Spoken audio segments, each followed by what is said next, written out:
ধন্যবাদ। প্রিয় ভাইরা, আমাদের এই প্রশ্ন সবারই হতে পারে, কারণ প্রত্যেক মসজিদে আমরা দেখে থাকি আমাদের হানাফি ভাইয়েরা আপনার জামাত শুরু হইলেও শেষ পর্যন্ত আপনার নতুন করে নিয়ত করে ফেলে। আগে তো অনেক জোরে পড়ে, সেটা ভিন্ন ব্যাপার। তো এই ক্ষেত্রে আমাদের মত হচ্ছে যে হাদিসকে প্রাধান্য দেবে।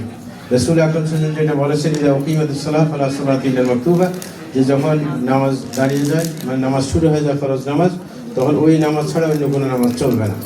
এখানে অন্য নামাজ পড়তে যাবো না। যদি আমার দেশে বলে ইবনে মাসউদের আমল ছিল বা অন্যান্য সাহাবাদের আমল ছিল, আমরা বলবো যে রাসূল আকরাম সাল্লাল্লাহু আলাইহি ওয়াসাল্লামের যে কওলি হাদিস, সেটার সাথে যদি সাংঘর্ষিক হয় কারোর আমল, তাহলে ব্যক্তিগত ইজতিহাদ হিসেবে ধরা যাবে, কিন্তু কওলি হাদিসকে অগ্রাধিকার দিতে হবে।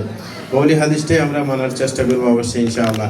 আর যদি কেউ তার পূর্বে সালাত শুরু করে থাকেন, মাত্র সামান্য সময়, হয়তোবা মানে আধা মিনিটে শেষ করে ফেলতে পারবেন, সূরা ফাতিহা হয়তো ছুটে যাবে, মানে আলেমরা বলে থাকেন ওই সমস্ত ব্যক্তির ব্যাপারে সে শেষ করবে দ্রুত, তাইলে তার অসুবিধা হবে না, কিন্তু নতুন করে শুরু করতে যাবে না কেউ। জাযাকুমুল্লাহ খাইর। জি।